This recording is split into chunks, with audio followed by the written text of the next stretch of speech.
Kundang si anak durhaka. Di sebuah desa kecil dekat pantai di Sumatera Barat, hiduplah seorang wanita tua bernama Manderubaya bersama putranya, Melin Kundang. Mereka hidup dalam kemiskinan. Masa kecil Melin Kundang diisi dengan kebahagiaan. Ia senang bermain bersama teman-temannya di pantai. Malin, perahu buatanmu selalu yang terbaik. Ayo kita balapan di sungai. Pasti, kapalku akan menang. Nanti, kalau aku besar, aku akan punya kapal sungguhan. Tapi, Melin, jangan lupa sama kami kalau kau sudah kaya nanti. Kalau tidak, kami akan marah. Tenang saja. Kalau aku berhasil nanti, kalian semua akan ikut menikmati hasilnya. Melin, kau selalu bilang ingin punya kapal besar. Apa kau tidak takut merantau ke tempat yang jauh? Aku tidak takut. Aku ingin sukses supaya aku bisa membahagiakan ibuku dan kita semua tidak hidup susah lagi. Kalau kau sudah kaya, jangan lupa siapkan kapal khusus untuk kami. Ya, Baiklah, aku tidak akan melupakan kamu semua. Dari kecil Melin Kundang suka membantu ibu mencari ikan untuk dijual kembali. Ibu, aku membawakan ikan untukmu. Nanti ibu masakkan ikan goreng kesukaanmu bersama sambal terasi yang lezat. Meskipun demikian, Manderubaya sangat menyayangi anaknya dan berusaha membesarkannya dengan penuh cinta. Melin Kundang tumbuh menjadi pemuda cerdas dan pekerja keras. Melin selalu merasa kasihan kepada ibunya karena masih bekerja keras untuk membiayai hidup mereka. Bu, kalau aku besar nanti, aku ingin membuat ibu bangga. Aku ingin jadi orang sukses supaya kita tidak hidup susah lagi. Ibu sudah bangga padamu, nak kau anak yang baik dan rajin. Jangan lupa, sukses itu bukan hanya soal harta, tapi juga soal hati yang bersyukur dan berbakti. Namun, ia sering merasa malu karena hidup dalam kemiskinan. Suatu hari, Melin memutuskan pergi merantau ke kota besar untuk mencari keberuntungan. Dengan berat hati, Manderubaya melepas kepergian anaknya sambil mendoakan agar Melin berhasil dan segera pulang. Bu, aku ingin merantau. Hidup di sini terlalu sulit. Aku tidak ingin kau pergi jauh, Malin. Tapi jika itu keinginanmu, pergilah. Doa ibu selalu bersamamu. Suatu hari, Melin memutuskan pergi merantau ke kota besar untuk mencari keberuntungan. Dengan berat hati, Manderubaya melepas kepergian anaknya sambil mendoakan agar Melin berhasil dan segera pulang. Bu, aku akan pergi ke kota mencari pekerjaan.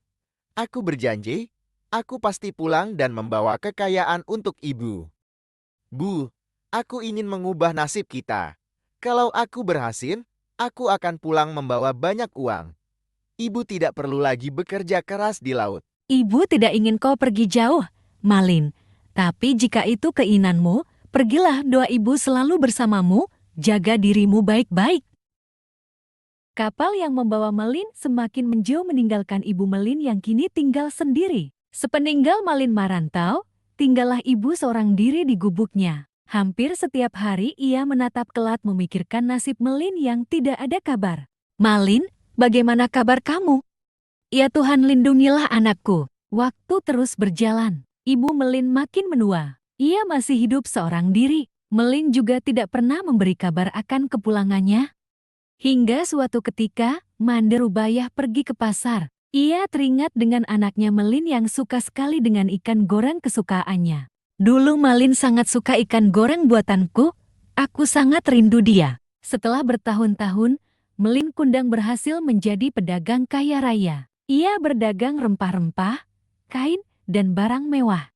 Melin menikah dengan seorang wanita cantik dari keluarga bangsawan. Pesta digelar dengan sangat mewah tanpa mengundang Ibu Rubaya.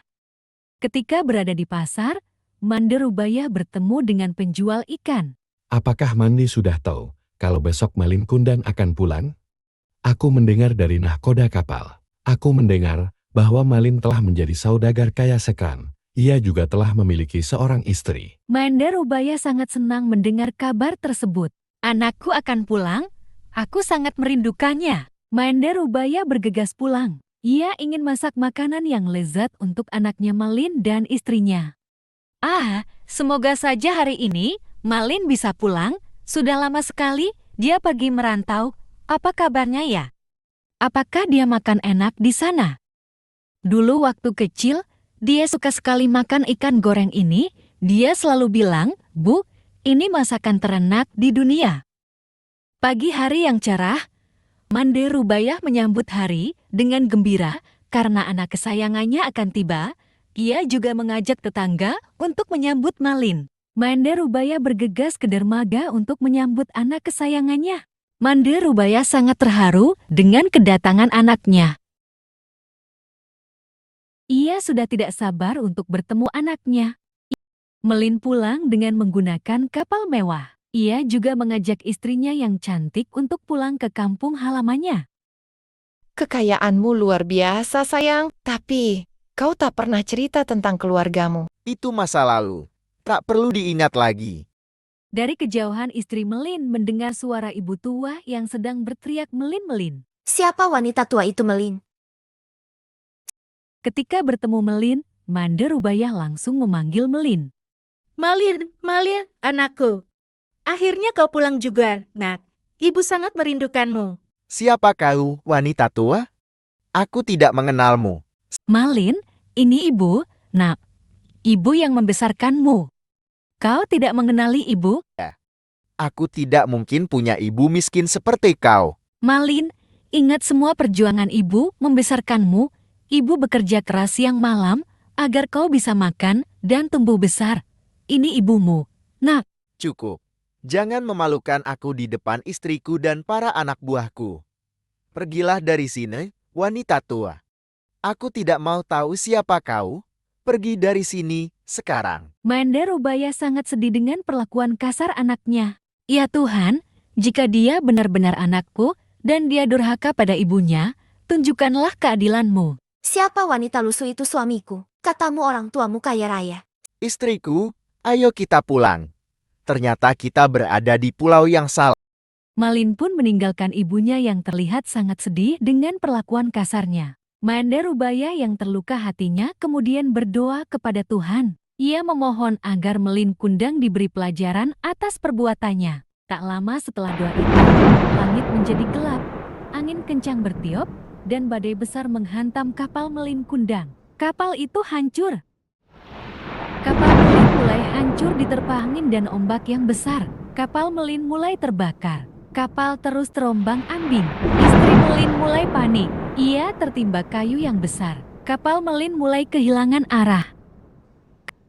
Kapal Melin mulai terdampar di pulau. Secara berlahan-lahan kapalnya pun karam. Melin Kundang terdampar di sebuah pulau. Ia menyesal telah durhaka kepada ibunya. Tiba-tiba tangan dan kakinya terasa kaku. Melin Kundang pun berubah menjadi batu sebagai hukuman atas durhakanya kepada ibunya. Hingga kini, batu yang menyerupai sosok manusia berlutut di pantai air manis, Padang, dipercaya sebagai wujud Melin Kundang yang dikutuk. Cerita ini mengajarkan nilai pentingnya menghormati dan berbakti kepada orang tua, terutama ibu, yang telah berkorban demi anak-anaknya. Thank you for watching Fun Game Quiz. Jangan lupa di like dan subscribe.